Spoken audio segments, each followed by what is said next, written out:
Hello guys, कैसे हैं आप सब लोग। आज मैं आप लोगों के लिए इलेक्ट्रोस्टैटिक का एक नया टॉपिक लेकर आया हुआ हूँ, इलेक्ट्रिक फ्लक्स। देखिए, इलेक्ट्रिक फ्लक्स क्या होता है। तो सिंपल भाषा में, quantity of electric field lines is electric flux.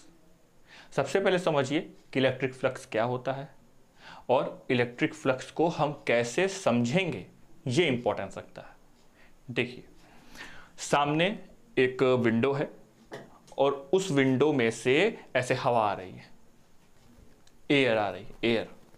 ठीक, तो वो एयर रूम में आई और रूम में बंद हो गई और रूम में कैप्चर हो गई। ठीक, जितनी क्वांटिटी की हवा उस विंडो से आई है और जो आके रूम में कैप्चर हो गई है, वो हमारा फ्लक्स कहलाएगा। क्या कहलाएगा? फ्लक्स। फिर से, दूर से ये इलेक्ट्रिक फील्ड ऐसे आ रही, दिस इलेक्ट्रिक फील्ड, दूर से ये इलेक्ट्रिक फील्ड ऐसे आ रही है, दिस। और एक इलेक्ट्रिक फील्ड यहां आ रही, ये। आप बता सकते हैं किसकी इलेक्ट्रिक फील्ड स्ट्रांग है, किसकी कम है? तो आंसर, इसकी इलेक्ट्रिक फील्ड वीक है, इसकी इलेक्ट्रिक फील्ड स्ट्रांग है, क्योंकि यहां लाइन पास पास है और ये ढेर सारी लाइंस हैं। यहां लाइंस दूर दूर हैं, तो ये इनकी लाइंस कम है।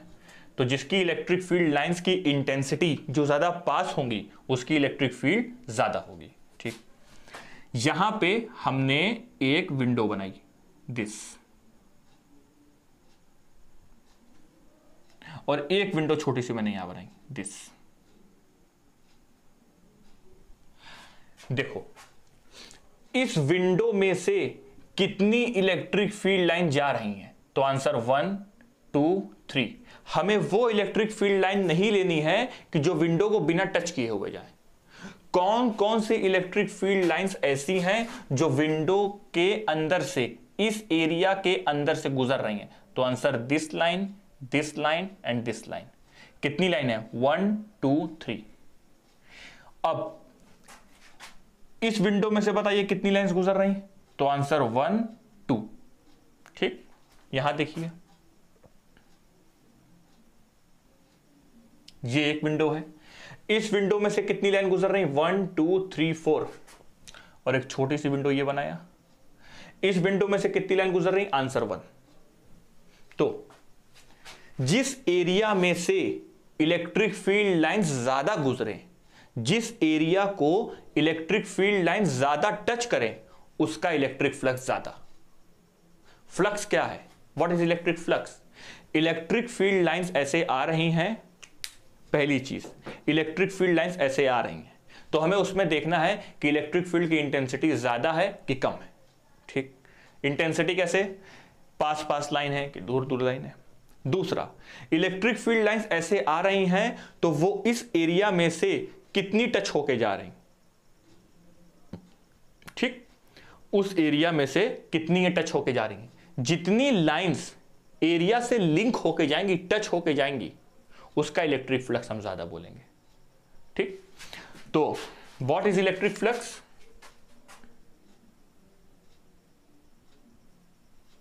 Electric field lines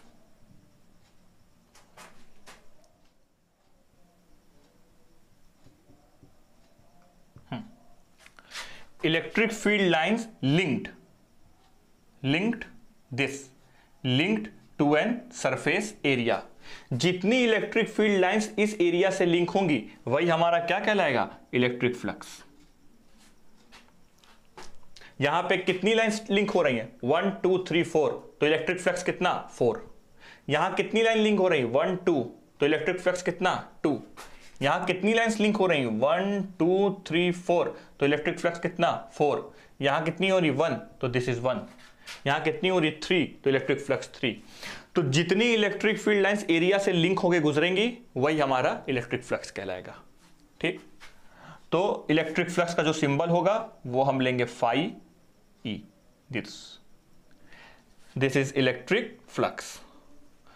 electric flux और इसका जो फॉर्मूला बनेगा, इसमें कौन कौन सी क्वांटिटी आ रही है? तो आंसर पहला आ रहा है ये इलेक्ट्रिक फील्ड, पहली आ रही इलेक्ट्रिक फील्ड और दूसरी आ रही एरिया, तो electric flux is E dot A this. Electric flux कैसी क्वांटिटी है? तो answer electric flux scalar quantity है। क्यों स्केलर है अभी मैं आपको बताता हूं। ये कैसा प्रोडक्ट है? Dot product, a dot b a b cos theta, तो electric flux E is equal to E A cos theta this. Note करिए इस चीज को। What is electric flux? Electric field lines linked to a surface area is known as electric flux. What is the symbol of electric flux? Phi. And what is the formula of electric flux? E dot A. How much electric flux, ये हम इससे पता करेंगे ई dot ए से, कि कितनी electric field आ रही है और कितने एरिया में से जा रही है। नोट करिए। तो सुनिए, कैसे हम ये पता करेंगे कि इलेक्ट्रिक फ्लक्स स्केलर है कि वेक्टर है, मतलब कैसे हमें ये पता लगा कि इलेक्ट्रिक फ्लक्स स्केलर क्वांटिटी की वेक्टर क्वांटिटी। देखिए इलेक्ट्रिक फ्लक्स, सबसे पहले इलेक्ट्रिक फील्ड कैसी क्वांटिटी है? Vector quantity. एरिया भी कैसी क्वांटिटी है? तो आंसर एरिया भी वेक्टर क्वांटिटी होती है। Area is a vector quantity, electric field is a vector quantity. देखो सामने से ये पानी आ रहा है, वाटर, 2 लीटर वाटर, ठीक, और यहां पे ये हमने ऐसे बकेट लगा रखी है और सामने से ये पानी आ रहा है, दिस, बहुत ढेर सारा पानी 2 लीटर का आ रहा है और यहां पे हमने बकेट लगा रखी है और एक पाइप हमने यहां लगा रखा है, दिस, ठीक। देखो ये जो पानी ऐसे आ रहा है, इस आने वाले पानी को हम बोलेंगे इलेक्ट्रिक फील्ड, और ये दूसरा वाला जो आप देख रहे हैं ना, ये जो दूसरी पाइप है, ये इसका हो गया एरिया, ठीक। ये इलेक्ट्रिक फील्ड ऐसे आ रही है तो इस इलेक्ट्रिक फील्ड की एक डायरेक्शन है। ये एरिया ऐसे खड़ा है, ऐसे इस डायरेक्शन में खड़ा है, ना कि इस डायरेक्शन में, ना कि इस डायरेक्शन में, ये एरिया इस डायरेक्शन में खड़ा है, तो ये इस एरिया की डायरेक्शन है, ये वाले इस एरिया की डायरेक्शन है, ठीक। ये इलेक्ट्रिक फील्ड लाइन आई, इसमें से 2 लाइन ऐसे गुजरी और दोनों 2 लाइन गुजरी और ये 2 लाइन आके यहां भर गई। मान लो यहां पे से पानी भर गया, यहां से और पानी गया और यहां पे ये इलेक्ट्रिक फील्ड लाइन ऐसे चारों लिंक हो रही और यहां पे आके भर गई, ठीक। इलेक्ट्रिक फील्ड ऐसे आ रही थी तो इस इलेक्ट्रिक फील्ड की एक डायरेक्शन थी, तो इलेक्ट्रिक फील्ड की डायरेक्शन है तो इलेक्ट्रिक फील्ड वेक्टर क्वांटिटी है। ये एरिया ऐसे खड़ा था, अगर हम इस एरिया को ऐसे चेंज कर देंगे तो क्या पानी इसमें आएगा? नहीं आएगा, पानी ऐसे फिसल के निकल जाएगा, ऐसे निकल जाएगा, पानी अंदर भरेगा ही नहीं। तो एरिया की डायरेक्शन रखेंगे तभी तो इलेक्ट्रिक फील्ड अंदर जाएगा, तो एरिया डायरेक्शन पर डिपेंड कर रहा है, तो एरिया भी कैसी क्वांटिटी है? वेक्टर क्वांटिटी, ठीक। Electric field is a vector quantity, area is a vector quantity. अंदर सारी लाइंस आई हैं और सारी लाइंस आके अंदर भर गई। अब जब ये अंदर पानी आके भर गया, जब ये इलेक्ट्रिक फील्ड आके अंदर भर गई, तो इसको उठा के हमने ऐसे रखा 2 लीटर का पानी और इसको उठा के हमने रखा 5 लीटर का पानी। अब आप बताइए, अब उसको आप नॉर्थ में रखिए, वेस्ट में रखिए, ईस्ट में रखिए, क्या वो 2 से 1 हो जाएगा? क्या वो 5 से 4 हो जाएगा? Answer is no. Quantity of water does not change. जो वाटर की क्वांटिटी है वो चेंज नहीं होगी, लेकिन अंदर भरा कौन है? पानी तो भरा है। पहले पानी की डायरेक्शन थी, अब अंदर आया तो क्या पानी की कोई डायरेक्शन नहीं? तो आंसर इज यस, अंदर आते ही फिर पानी की कोई डायरेक्शन नहीं होगी। ये इलेक्ट्रिक फील्ड ऐसे आ रही थी, ऐसे आ रही थी और ये सामने ऐसे एरिया था। ये इलेक्ट्रिक फील्ड सारी आई, इस एरिया में से गुजर गई।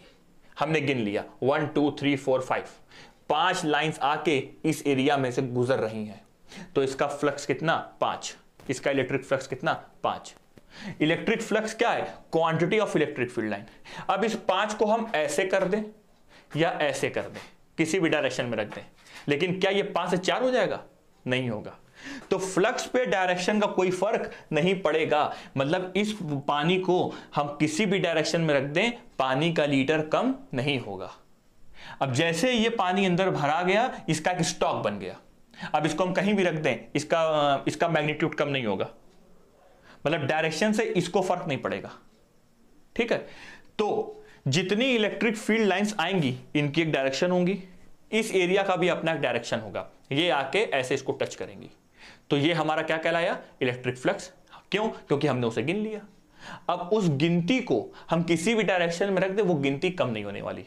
कब तक? जब तक हम एरिया को छोटा बड़ा नहीं कर दें और जब तक हम इलेक्ट्रिक फील्ड को कम ज्यादा नहीं कर दें।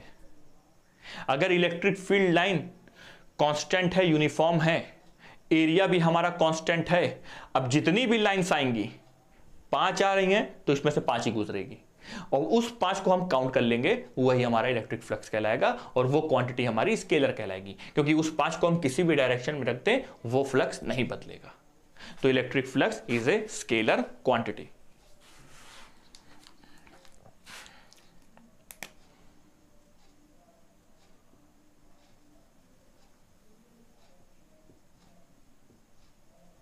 ठीक, 2 vectors dot product equal to electric flux and this flux is a scalar quantity। इस चीज को नोट कर लीजिए, ठीक है। This is all about electric flux. तो what is electric flux? Electric field line link to the surface area, ये हमारा इलेक्ट्रिक फ्लक्स कहलाता है। बस। क्या डायरेक्शन के चेंज होने से इलेक्ट्रिक फ्लक्स चेंज होगा? Answer is no.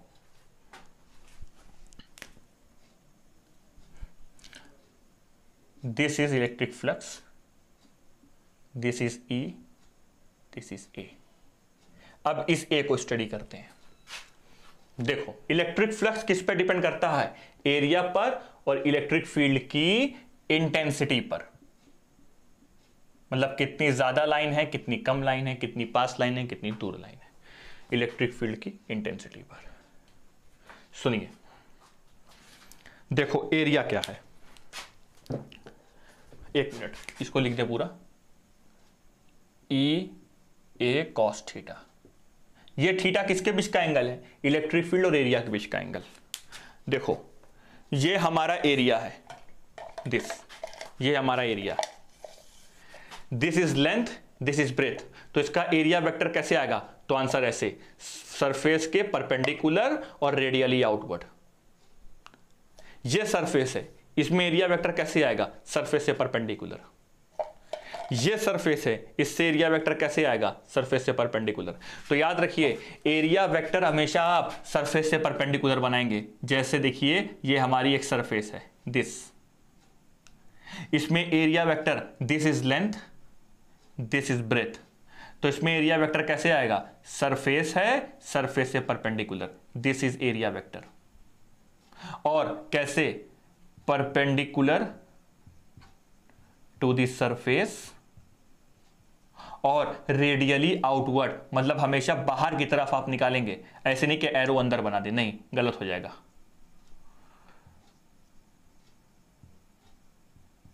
Radially outward. तो एरिया वेक्टर आपको ऐसे बनाना। अब देखिए,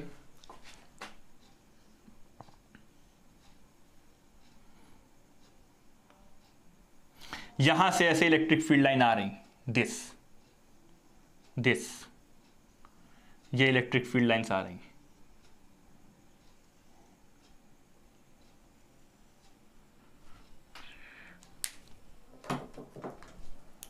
ठीक है ना, दिस।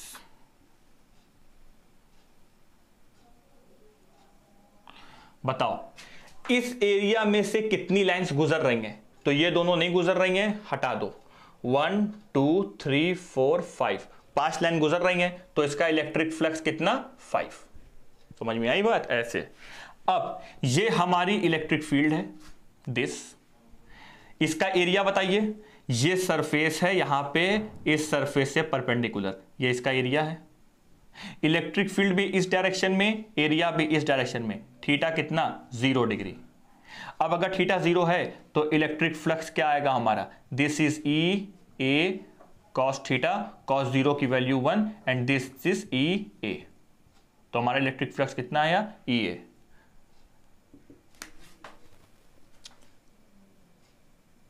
ये हमारे पास एक सरफेस है, ये सरफेस कैसी है? इर्रेगुलर, इर्रेगुलर सरफेस है ये, और यहां से ये इलेक्ट्रिक फील्ड लाइंस आ रही हैं ऐसे, दिस, और ये इलेक्ट्रिक फील्ड लाइन वेरिएबल है, मतलब नॉन यूनिफॉर्म है, दिस। चलो बताओ यहां पे फ्लक्स कैसे निकालेंगे आप? तो आप यहां छोटा सा पोर्शन काटेंगे दिस, और यहां से एरिया वेक्टर कैसे बनेगा? सामने this perpendicular, and this area is ES। यहां पे छोटा सा आपने सरफेस काटा एंड दिस, इससे परपेंडिकुलर ये DS ऐसे बनेगा थीटा एंगल लेके। यहां पे दिस और यहां पे ऐसे बनेगा DS थीटा एंगल लेके। यहां पे ऐसे बनेगा this theta angle DS। Surface से परपेंडिकुलर निकालेंगे, और बार बार थीटा एंगल ये E से क्यों बना रहा? क्योंकि सरफेस कैसी इर्रेगुलर है, कहीं टेढ़ी है, कहीं सीधी है, कहीं टेढ़ी है। ठीक, तो यहां पे आप फ्लक्स कैसे निकालेंगे? तो पहले आप छोटा सा यहां फ्लक्स निकालेंगे, d phi is equal to E1 dot DS। फिर से d phi is equal to E2 dot DS इसके लिए, और यहां पे कितना? cos theta 1 cos theta 2, d phi is equal to E3 dot DS cos theta 3। और सबके लिए यहां से लेकर यहां तक के लिए निकालना है, तो इन सब को हम क्या कर देंगे? Integrate, and this is integration of d phi is equal to integration of E DS cos theta. इसको आप ऐसे लिखेंगे जब शेप इर्रेगुलर हो और इनके बीच में एंगल भी अलग अलग बने। एरिया वेक्टर कैसे? सरफेस से परपेंडिकुलर। तो ये फॉर्मूला किसके लिए है? Non uniform electric field, uniform भी हो सकती है, और इर्रेगुलर सरफेस। यहां देखिए आप, दिस एरिया, ये इलेक्ट्रिक फील्ड हमारी आ रही है दिस, तो यहां से एरिया वेक्टर A, यहां से भी एरिया वेक्टर A, यहां से भी एरिया वेक्टर A, तो E और A के बीच में कितना एंगल बन रहा है? 0 डिग्री। तो इलेक्ट्रिक फ्लक्स हमारा कितना आएगा? EA। ये फॉर्मूला किसके लिए है? रेगुलर सरफेस और uniform electric field, uniform electric field, note कर लीजिए, यूनिफॉर्म इलेक्ट्रिक फील्ड। और इर्रेगुलर के लिए ये, लेकिन एरिया वेक्टर हमेशा कैसा होना चाहिए? सरफेस से परपेंडिकुलर। नोट करिए पूरा। अब इलेक्ट्रिक फ्लक्स, आइए पढ़ते हैं क्लोज्ड सरफेस के बारे में। क्लोज्ड सरफेस, उसके बाद गॉस लॉ हम लोग को अच्छे से समझ में आएगा। क्लोज्ड सरफेस देखिए आप, क्लोज्ड सरफेस क्या होती है पता है आपको? अगर उसमें लाइट जल रही है तो वो लाइट बाहर आती हुई ना दिखे, उसी को हम बोलेंगे क्लोज सरफेस। हर तरफ से पैक हो।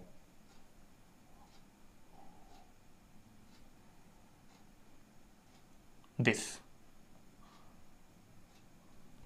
ये हमारी क्या है भाई?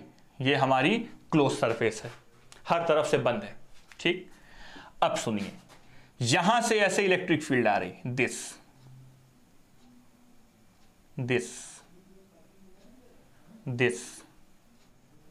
गौर से देखिएगा भाई, दिस, और ये नीचे से इसको प्लेन की तरफ से छूते हुए, प्लेन को ऐसे, ये प्लेन है, ये इलेक्ट्रिक फील्ड ऐसे जा रही छूते हुए। ठीक है, दिस, ये हमारी एक क्लोज सरफेस है और ये इलेक्ट्रिक फील्ड आ रही है। तो बताइए इस पूरी सरफेस के लिए इसका फ्लक्स कितना होगा? तो आप यहां क्या करेंगे? एक एक सरफेस को उठाएंगे, एक एक सरफेस का फ्लक्स निकालेंगे, सबको ऐड कर देंगे। जैसे ये वाली सरफेस देखिए आप, पहली सरफेस में, अब आप बताइए यहां पे इस सरफेस के लिए, देखो ये सरफेस ऐसी है, ये ऐसी, ये सरफेस ऐसी है। ठीक है, ये सरफेस ऐसी है, इलेक्ट्रिक फील्ड ऐसे जा रही है, लेकिन एरिया वेक्टर आप ऐसे बनाएंगे, सरफेस से परपेंडिकुलर, रेडियली आउटवर्ड। तो अब आप बताइए यहां पे इलेक्ट्रिक फील्ड ऐसी है, एरिया वेक्टर ऐसे है, इससे एंगल कितना बन रहा? 90 डिग्री। तो बताओ यहां फ्लक्स कितना आएगा? Flux E for surface number 1, flux, electric flux for surface number 1 कितना? EA cos theta, EA cos theta होता है। अब E और A cos 90 की वैल्यू 0, तो दिस फ्लक्स इज 0। ठीक, अब इधर सुनिए, यहां पे इस सरफेस की बात करिए, यहां पे यहां पे एरिया वेक्टर कैसे बनाएंगे, radially outward, this is area vector, this is electric field. अब बताइए electric flux for surface number 2, this is ये ई ए कॉस थीटा, इनके बीच का एंगल 0, कॉस 0 की वैल्यू 1, तो ये क्या बना ई ए। ठीक, अब नीचे आइए, दिस इज फ्लक्स, ये सरफेस है, तो एरिया वेक्टर कैसे बनाएंगे, सरफेस से परपेंडिकुलर, तो this is flux for surface number 3, तो ये बना हमारा cos 90, थीटा की वैल्यू 0, इलेक्ट्रिक फ्लक्स 0। पीछे की तरफ देखिए, ये है यहां से इलेक्ट्रिक फ्लक्स ऐसे, इलेक्ट्रिक फील्ड ऐसे जाएगी, एरिया वेक्टर ऐसे बनेगा। अभी भी कैसा एंगल 90 डिग्री, cos 90 की वैल्यू 0। इधर आइए, ये है इलेक्ट्रिक फील्ड इस डायरेक्शन में, और एरिया वेक्टर हमेशा कैसे बनता है, सरफेस से परपेंडिकुलर और रेडियली आउटवर्ड। तो बताओ कैसे थीटा है, this is electric field and this is area vector, theta 180 degree और cos 180 की value -1 and this is for surface number 4, तो ये हमारा आया -EA। सबको जोड़ दिया, 0 EA 0 -EA, तो नेट फ्लक्स कितना आया, नेट फ्लक्स हमारा 0 आया, दिस। तो मतलब इस पूरी क्लोज सरफेस पे इलेक्ट्रिक फ्लक्स कितना, 0। समझ में आई बात कि नहीं आई? तो electric flux for a close surface is 0। अब बहुत सारी क्लोज सरफेस आएंगी, सबका मैं कराऊंगा, परेशान मत होइए। तो इसको हम कैसे लिखेंगे, इसको अगर हम लिखेंगे तो हम इसको ऐसे लिखेंगे, electric flux is equal to E dot D A cos theta 1 for surface number 1 plus integration of surface number 2 E dot D A cos theta plus dot dot dot, और यहां पे इलेक्ट्रिक फ्लक्स ऐसे, this, सारी surface को open करने के बाद। अब अगर इसको ऐसा लिखना है सबको शॉर्ट में, तो this is electric flux is equal to close integration of E dot D A cos theta, और ये सरफेस कैसी है, क्लोज्ड, तो हम यहां पे क्लोज इंटीग्रल लगाएंगे, this close integral of E dot D A cos theta. Note कर लीजिए इस चीज को।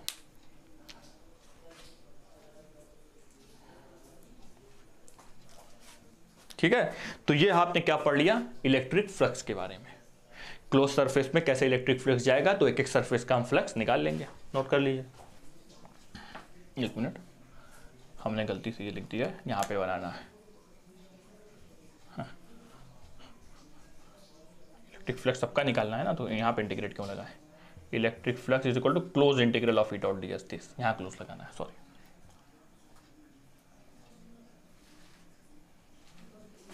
ठीक, नोट कर लीजिए इस चीज को। तो जितनी इलेक्ट्रिक फील्ड लाइंस आएंगी और जितने सरफेस एरिया से वो लिंक होंगी, वही हमारा फ्लक्स कहलाएगा। इलेक्ट्रिक फ्लक्स का फॉर्मूला मैंने आपको लिखवा दिया। यूनिफॉर्म के लिए this E dot A cos theta, non uniform के लिए this integration of E dot A cos theta D A, और क्लोज के लिए this close integration of E dot D S cos theta. Area vector कैसे लेना है, surface से perpendicular और रेडियली आउटवर्ड, हर तरफ से देखिए। और फ्लक्स क्या करेंगे, टोटली सबको ऐड कर देंगे, क्योंकि स्केलर क्वांटिटी है, डायरेक्शन से कोई फर्क पड़ेगा नहीं। तो नोट कर लीजिए। सो आपने इलेक्ट्रिक फ्लक्स के बारे में जान लिया, and tomorrow we will study about Gauss theorem. Thank you.